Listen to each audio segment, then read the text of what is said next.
Hi guys! Welcome po sa ating channel Hugot SIPNAYAN. Ako nga po pala si Sir JV, ang inyong math kahugot, at welcome po sa ating channel. So, kung bago lang po kayo sa ating channel, so huwag po kalimutang mag-subscribe at i-hit ang notification bell para maging updated po kayo sa ating mga video lesson at other educational video na ating gagawin. Kung meron po kayong suggestion or komento or nais bigyang pansin na topic para po magawan po natin ng video lesson, maaari nyo po akong i-contact sa mga sumusunod po na social media account na naka-flash sa inyong screen. So guys, maraming salamat po sa bisita. So let's have our video now.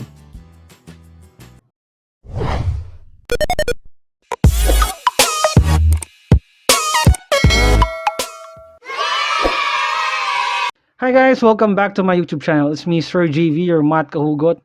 And welcome po sa ating channel, Hugot SIPNAYAN. Now, para po sa video natin for today guys, ang pag-uusapan natin guys is all about triangle congruence. So, definition and theorems about triangles.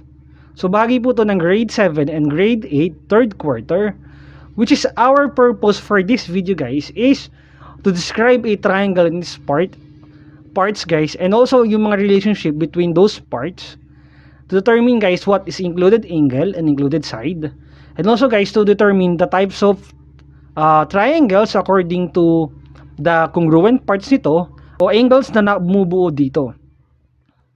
So we're also going to describe or determine the basic properties and theorem about triangles. Importante po guys na malaman nyo yung mga definition theorem na to at saka yung mga properties, kasi po ito yung magiging rules natin kapag tayo guys ay nagkakameron ng proving about triangles. So tara guys, alam ko excited na kayo. So let's have our discussion. So guys, before we start our discussion about this following item, make sure you get a paper or notebook. Tapos guys, sulat niyo yung mga importanteng detalye na matunan niyo sa video ito. Kasi po, malaking tulong po yung mga idea ito kapag kayo magpo-prove na ng mga triangle congruence. As long as you have the copy ng mga undefined terms, yung defined terms, yung ating mga axiom, yung postulate natin, at saka guys yung mga theorem, and also guys yung mga property ng triangle, magiging madali na sa inyo guys yung pag-prove guys sa geometry. So kaya po importante na may kopya kayo ng mga to, at least para hindi na kayo pabalik-balik sa video ito. Okay, so guys, so if we're talking about triangle, so let's have our definition first. Pag sinabing triangle guys, from the word triangle, it's a polygon having 3 sides and 3 angles.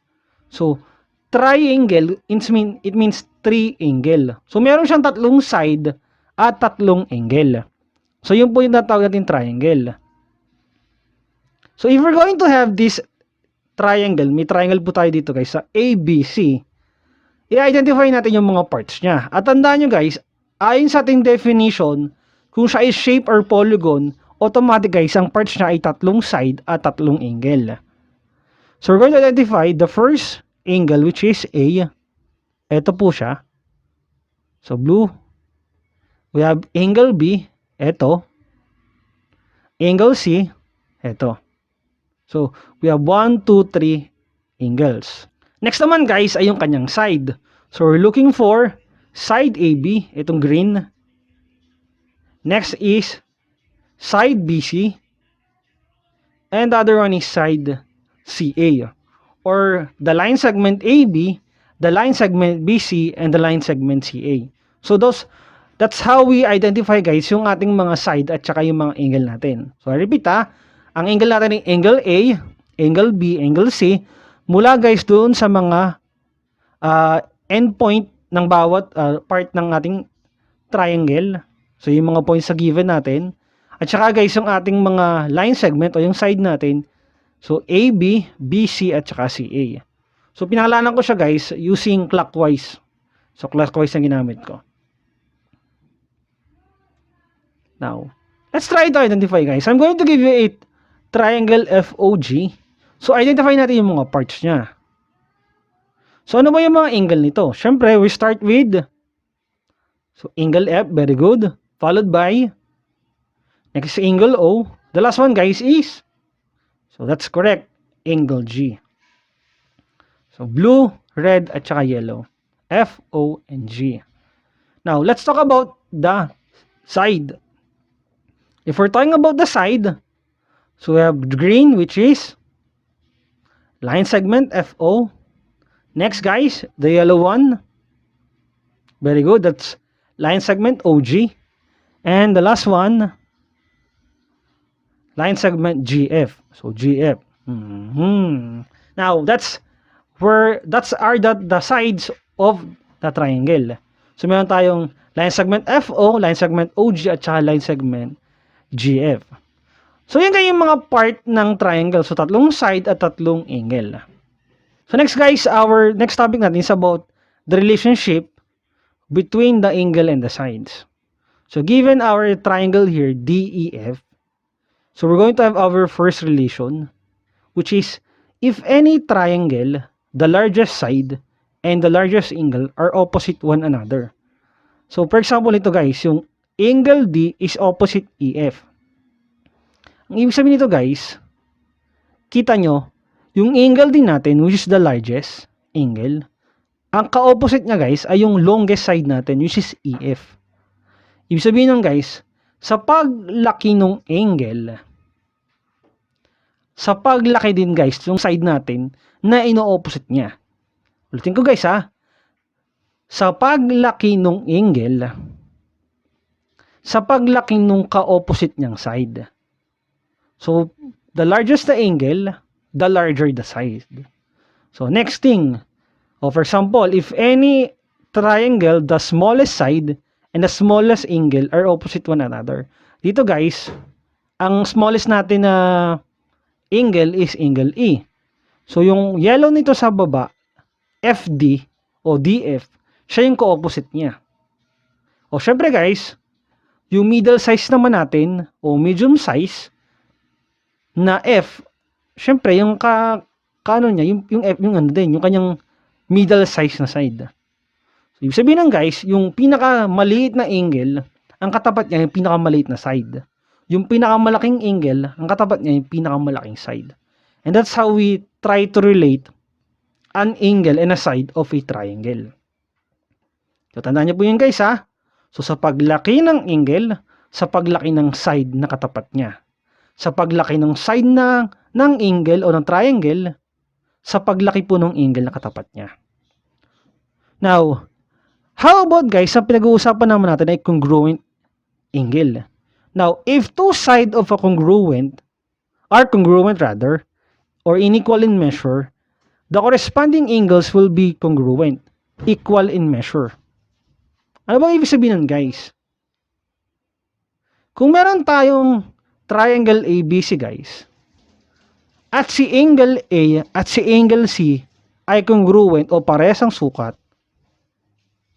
the side opposite them is also congruent. Yun po yung ibig sabihin nun. Ito ay sinuportahan guys ng kabaliktaran nito. In alternate, if two angles are congruent or equal in measure, the corresponding two sides will be congruent or equal in measure. Kapag pinag-uusapan natin guys ang isang triangle, kung dito guys, yung si A at si C ay congruent, parehas ang sukat, definitely guys, yung side na katapat nila, parehas din ang sukat. Kaya po dito, si AB at si BC, parehas ang sukat o parehas ng haba. Okay? So, the congruent angles opposite the congruent side. Kung dun sa nauna nating video guys, o dun sa ating unang slide, sinabi dun na mas malaki yung angle, yung katapat niya mas malaking side. Pag mas maliit yung angle, ang ka-opposite niya, mas maliit na side. Dito naman guys, sa pangalawa nating slide na to, tungkol sa relationship, pag parehas ang sukat ng angle, parehas din ang sukat noong side nito. Okay? So we're talking about guys, isang triangle lang pinag-uusapan dito, hindi dalawang pares ng triangle na. We're talking about a single triangle. Okay? Now, aside from those relationship guys, we're also talking about included side. Pag sinabi guys included side, ito yung mga side no common in two angles of a triangle.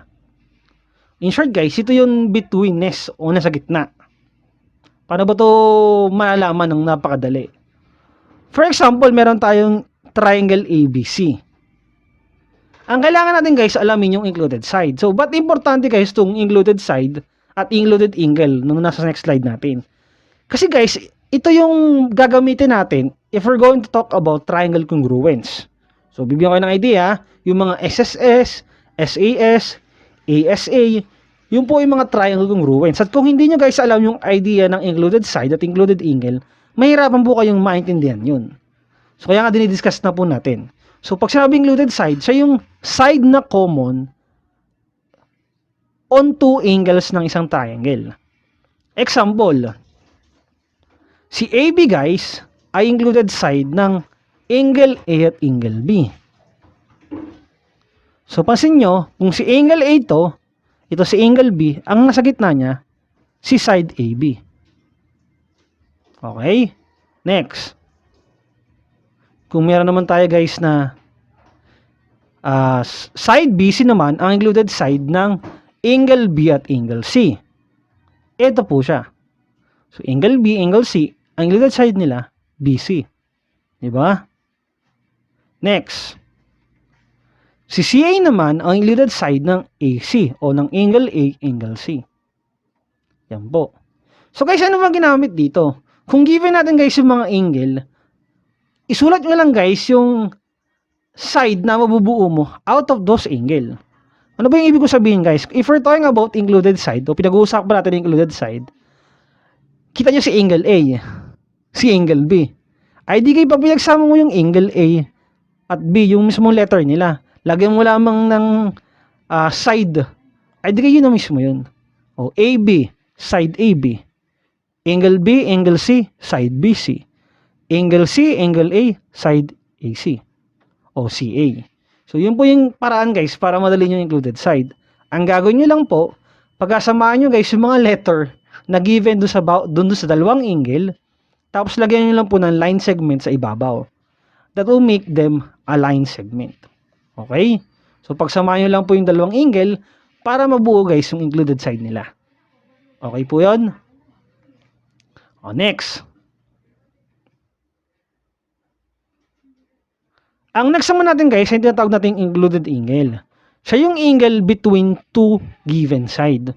So, kung kanina, pagkasamahin natin yung dalawang angle para mabuo yung included side natin, ano naman yung gagawin natin if we're talking about included angle? Dito guys, ang gagawin natin, so we're looking for gitna o yung betweenness nila. So, dito example. Si angle A, ang included side, o included angle rather, ng side CA at side AB. So, tingin nyo, anong ginawa dito? Very good.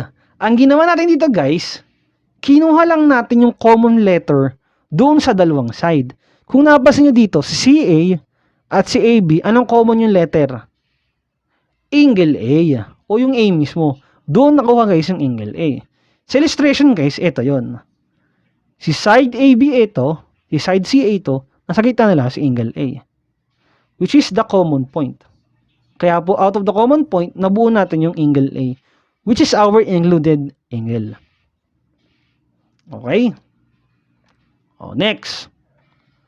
Yan. Ang included angle po ng AB at BC ay angle B. Since B naman po yung common sa kanila.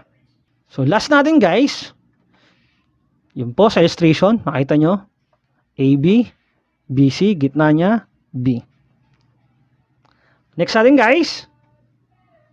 Si angle C naman, ang included angle ng BC at CA since C ang common sa kanila. Okay? Yung kanina, para makuha ang ating included side, pinagsama yung dalawang angle. Dito naman, para makuha mo yung included angle, kukunin mo lang yung common na point at doon magbumula yung angle. Okay? That's how we conclude included angle at included side. Guys, make sure sinusulat nyo ito sa inyong notebook ha, para pag kayo ay nagkameron na ng mga discussion, mas madali nyo po itong maalala.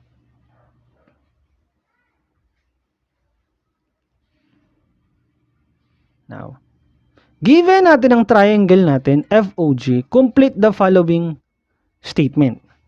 So guys, ano yung angle, included angle ng side FO at side OG?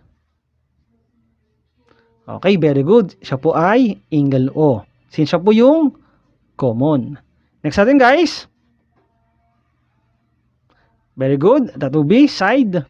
Oh, sorry. That will be angle G.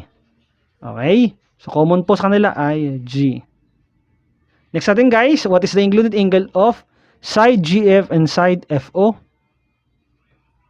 Very good. That is side o angle F. Lagi na ako nasa papaside ha. So, that will be angle F. Sugot po natin ay angle O, angle G, at angle F. Okay? So, napakadali po nun, di ba? Para malaman yung mga included angle. Now, doon naman tayo guys sa included side. Ano ang included side ng angle O at angle G? Okay, very good. That is line segment OG. Pinagsama lang. Very good. Next natin guys. Glide segment GF. At next po natin ay line segment FO. So, ganun po yung kadali guys, kasipnayan, kung paano po kunin yung mga sagot ng given item na to. At yun po guys yung relationship ng included angle at included side sa ating triangle. Okay? So, next topic tayo. Now guys, among the triangle, syempre, if we're talking about triangle, kasama mo guys yung tinatawag natin theorem. So, first theorem natin is triangle angle sum theorem. So, I already discussed this sa theorem natin, o sa topic natin about theorem. Ulitin lang natin. Ang interior angle guys ay yung mga angle na form inside the polygon. So, siya yung nasa loob. From the word interior, di ba, pag may motor, di ba, ang gulong noon sa loob, ang tawag yung interior. Same thing with this, interior sa loob. Okay? Sabi sa triangle angle sum theorem, ang sum daw ng measure ng lahat ng interior angle natin is 180 degree. Yung tatlong angle sa loob guys, pag inad mo sila lahat o kinuha mo yung sum, 180 degree po yon. For example, ABC. Para makuha mo siya, measure of angle A plus measure of angle B plus measure of angle C equals to 180. Now, paano ito gagamitin sa isang computation? O for example, given natin guys yung angle A natin at angle B. Paano malalaman yung angle C? O simple lang yan guys. Kung si angle A ay 50 degree, si angle B ay 70 degree, paano makuha si angle C? So, ang gagawin nyo syempre, ipag-add nyo si angle B at si angle A. Pag nakuha ng sum nun, imaminus sa 180. So, using the triangle angle sum theorem. Diba?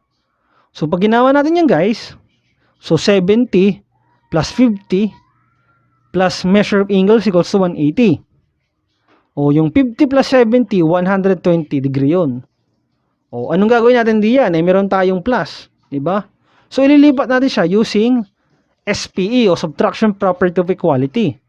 So, magiging siyang 180 degree minus 120. Doon guys, makukuha yung angle C natin na 60 degree. At ito guys, sa isa sa application na tinatawag nating triangle angle sum theorem. Na kung saan pinapadali niyo makompute yung angle sa loob ng isang triangle kung given yung dalawang angle. Diba? Sabi ko nga sa inyo, ang sum ng angle o ng interior angles ng isang triangle ay 180 degree. At lagi nyo pong tandaan yun. Okay? Now let's apply guys. Apply natin yung triangle angle sum theorem na yan. Determine the value of an angle if the measure of the other angles are the following. So guys, ano tingin nyo yung measure ng angle C kung 70 at saka 40? So kaya naman yan guys mentally. So the answer is 70 degree. Very good. Try natin kung bakit 70 degree.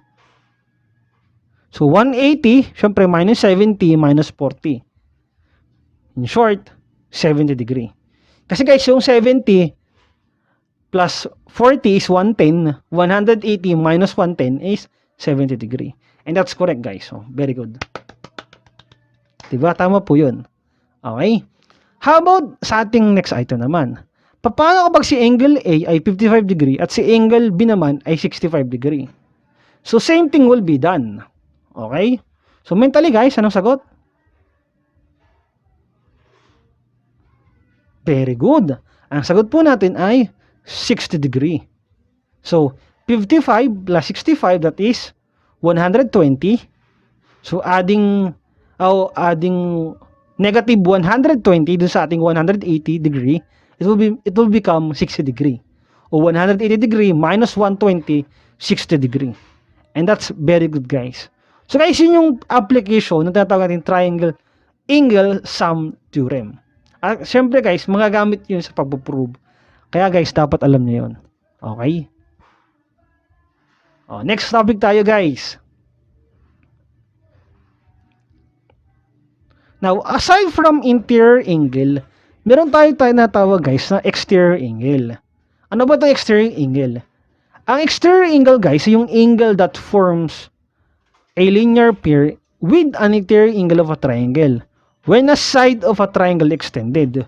So, ibig sabihin nito, kapag daw yung isang side ng isang triangle in-extend natin, na kung saan makakabuo tayo, guys, ng linear pair, yun, guys, ang tinatawag natin exterior angle.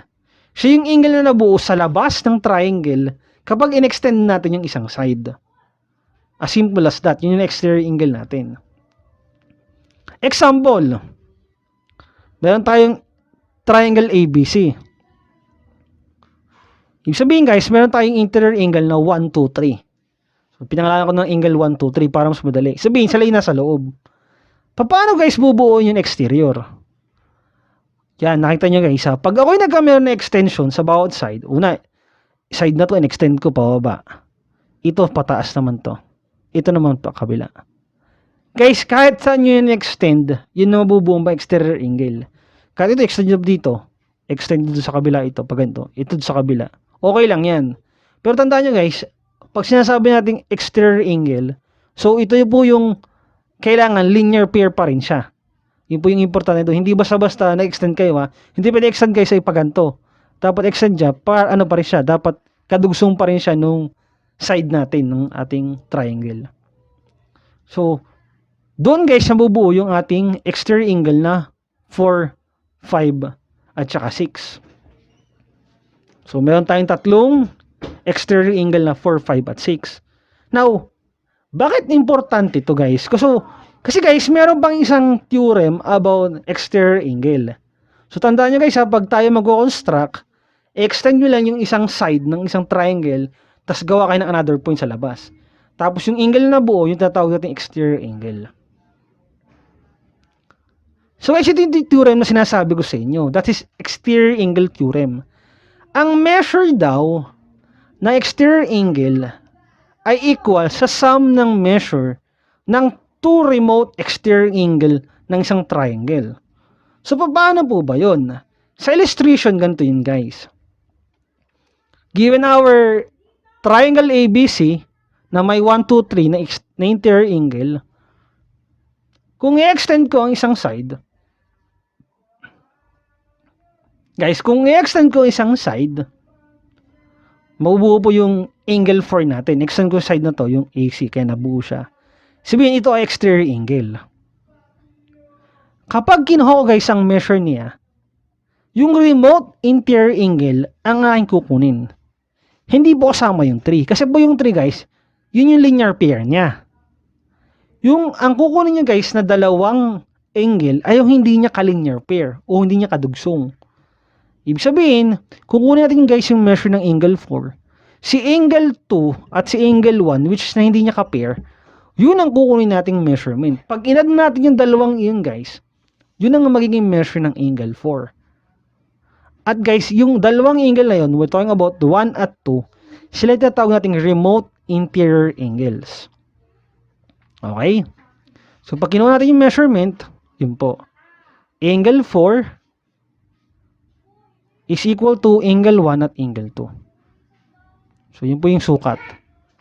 Okay, next natin, guys. Paano naman kapag angle 5? Paano makuha yung measurement nun?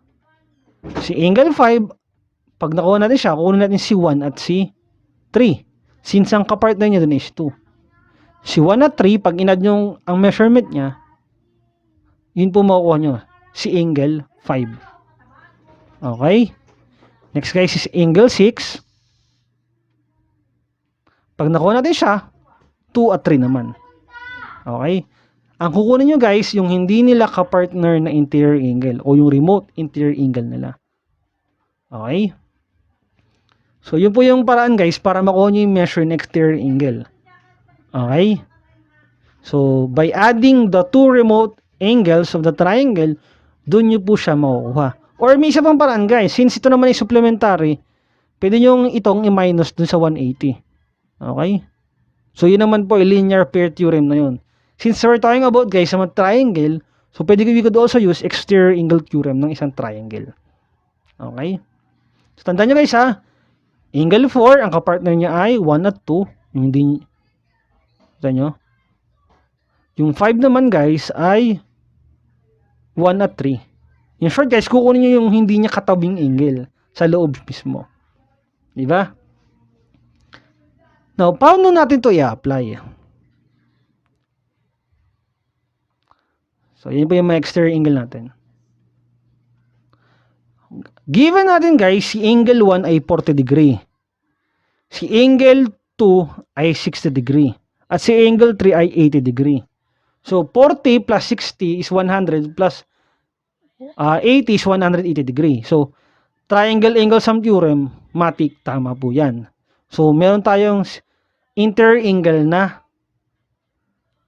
180. Now, paano natin makuha yung mga measure niyan? Example, meron tayong angle 4. Ang measure ng angle 4 is equal to measure of angle 1 plus measure of angle 2. Pinag-add guys natin yung two remote interior angle nila.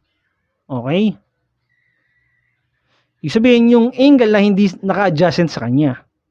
So, pag inad natin yung guys, so 40 plus 60 is 100. Ibig sabihin guys, si angle 4 ay may 100 degree.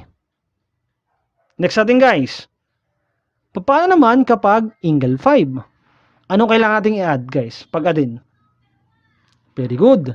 Si angle 1 at si angle 3. So, pag ginawa natin po yun, angle 5 is equal to measure of angle 1 plus measure of angle 3. Okay? And that would be 40 plus 80. So, 40 plus 80, that would become 120 degree. Okay? So, yun po yung exterior angle natin for angle 5.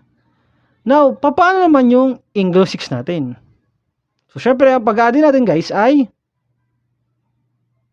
very good. Angle 2 at saka angle 3. So, that will become 60 plus 80 and that will be equivalent to 140 degree at saka na 60 degree. Okay po?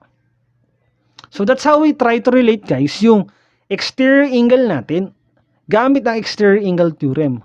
Yun yung paraan para makuha yung value ng mga exterior angle natin by adding the two remote interior angles natin. Okay? So, yun po. Next, guys. Next natin, guys, is yung mga triangle according to the number of equal sides tsaka equal angles.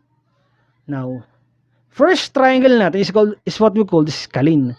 Pag sinabing scalene guys, ito yung triangle na walang congruent side at walang congruent angle. Okay?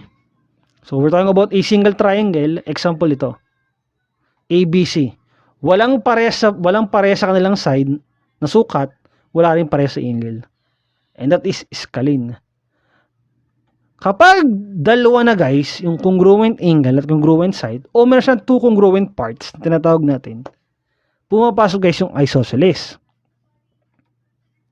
Example, ABC. Kita nyo guys, congruent yung angle, congruent din yung side. So kapag may congruent na two sides ang isang triangle, ang tawag po sa kanya ay isosceles. Okay guys? Paano naman kapag three sides ang congruent? Doon guys, pumapasok na tawag nating equilateral. Ito guys yung triangle na may three congruent angle sa 3 congruent side. May isa pang pangalan guys ang equilateral, that's equiangular. Kapag tatlong side ang congruent, equilateral. Kapag tatlong angle naman, equiangular. Pero mostly guys, ang equilateral at saka equiangular, isa lang yun. O, diba? So, tandaan nyo guys ha, pag iscalene, no congruent parts.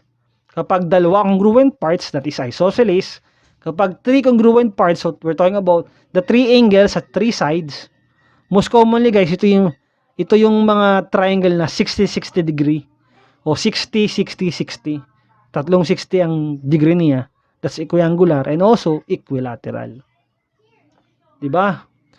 Like ko sabihin sa inyo guys, na kapag pinag-uusapan yung mga triangles, tandaan nyo guys, yung lagi magkatapat yung congruent angle at congruent side. Laging matik yun. So, pasin nyo dito sa isosceles. Okay? So, that is the types of triangle according to the number of equal sides. So, aside from this thing, guys, meron tayong tinatawag na property ng isosceles triangle, which is also important. Sabi ko sa inyo, isosceles triangle are the triangle with two congruent angles or congruent side. Tandaan nyo, guys, ang base angle ng isosceles triangle are congruent. Katapat nito, guys. Yan, di ba? So, si ABC, guys, congruent si A at si C. That's our base angle. Ang tawag naman sa B, guys, vertex angle. Yung A at si B, si A at si C rather, na congruent, ang tinatawag nating base angle. Si angle B naman sa ibabaw, ang tinatawag nating vertex angle. Okay?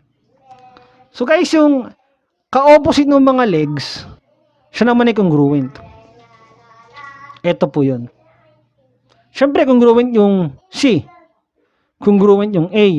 Ay, di ka siyempre, sabi ko sa inyo, yung katapat nila na side, congruent din. Kaya po si BC at si AB ay congruent. So, tandaan nyo guys ha. So, sa isosceles triangle, yung base angle at saka yung legs, congruent lagi.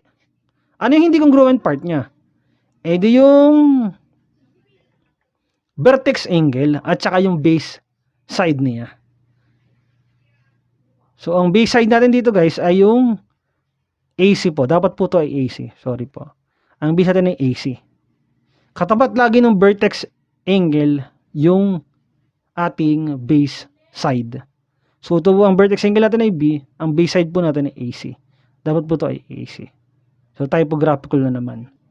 So, yun po yung paraan guys para ma-identify natin yung properties ng triangle. Okay?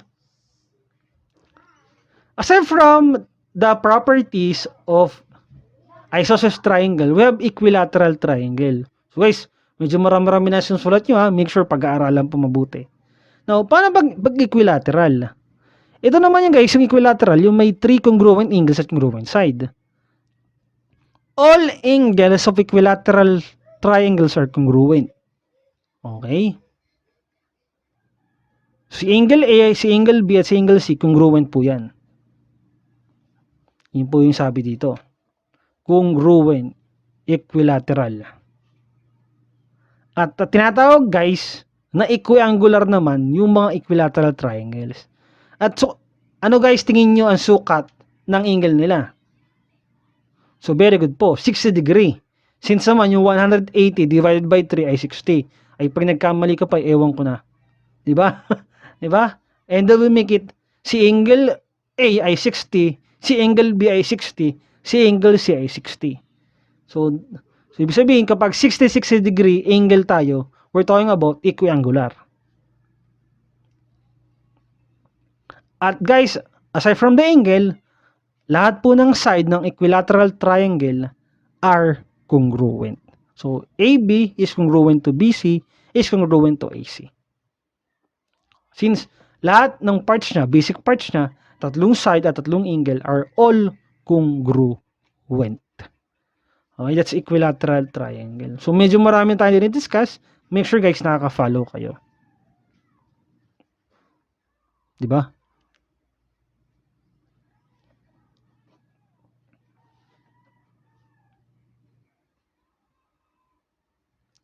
the types of triangles according to the types of angle. So, types of triangle according to types of angle. Medyo nakakalito yun ha. Hindi po. Ibig sabihin guys, isa doon sa mga angle noong triangle ang ginamit para masabi siyang ganun. Ganun siyang uri ng triangle. Example, acute triangle. If we're talking about acute triangle, ito yung mga triangle ang angle measurement is less than 90 degree. Example, di ba? Acute. So, kapag less than 90 degree, di ba? Ang angle, ang tawag sa kanya acute angle. Pero kapag, sige, triangle ito in-apply, ang tawag po sa kanya ay acute triangle. For example, ABC.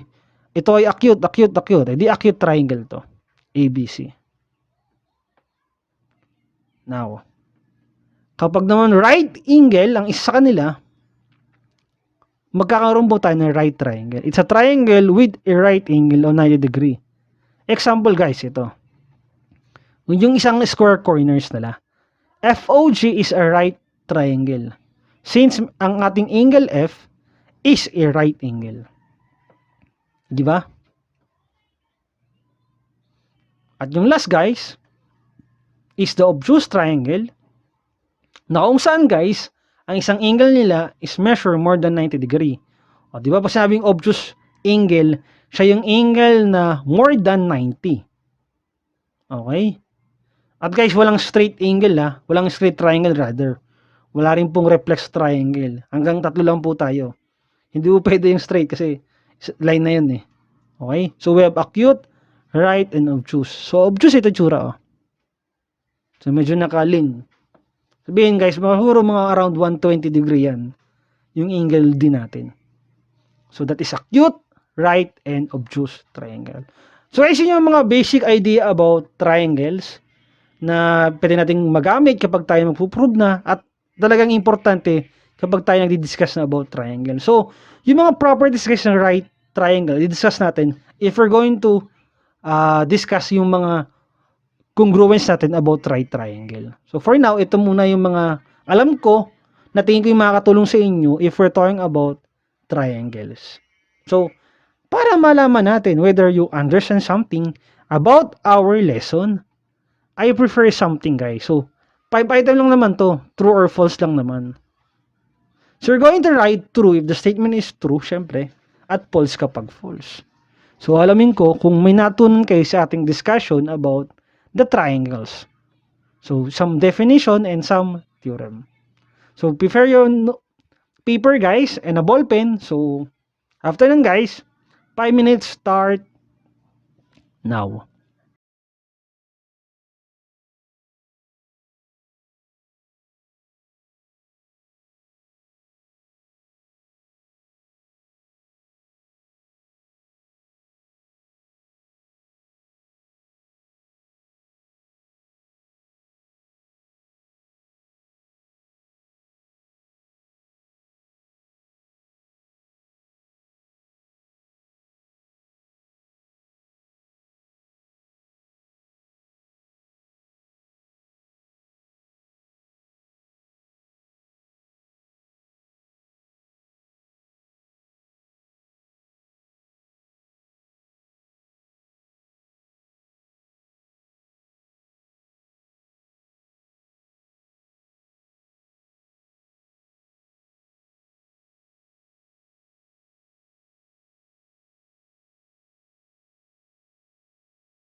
So guys, it seems that you're done with your given item here. So we're going to check them one by one. At check po natin kung ano ba yung nagpamali sa statement natin. So para sa statement number 1 natin, acute triangle is a triangle with all sides or measure less than 90 degrees. Is that true or false? So the answer is true. So lahat naman ng acute angles, di ba, ay less than 90 degree. That's true. Very good. Tama ba kayo dun? Next natin. In any triangles, the largest side and the shortest side opposite one another. Is that true or false? That is false. Kailangan guys, largest side, largest angle. Shorter side, shortest angle. Smallest angle. Wala nga pala shortest angle. Okay? That's correct. So, kailangan po, false yan, number 2. Number 3, isosceles triangles with two congruent angles or side. Is that true or false? That is true. Very good. Diba? Tama po yan. Next, number 4, in every triangle, the sum of the measure of the 3 exterior angles is 180 degrees. Is that correct or not? That is false. Ano nagpamali yun, guys? Oh, yung exterior. Dapat interior yun, guys. Dapat yun yung interior angles. Diba? Number 5, legs of isosceles triangles are congruent. Is that true or false? That is true. Very good po. Okay, that's how we consider those items. The answer for number 1 is true, 2 is false, 3 is true, 4 is false, at 5 is true. Nagkataon lang guys na parang may pattern. Okay? And I hope guys you learned something sa ating video for today's. So if you like this video guys, kindly put some like guys, and don't forget to share this video sa ating mga klase or mga estudyante kung may natutunan kayo sa video ito. Kung may question kayo, sabi ko sa inyo, you may put your question in this video or do sa mga social media account na binigay sa inyo. So God bless po, ingat. Guys, see you on the next video. Mabuhay po kayong lahat. Peace out. Bye-bye. Ingat po lahat.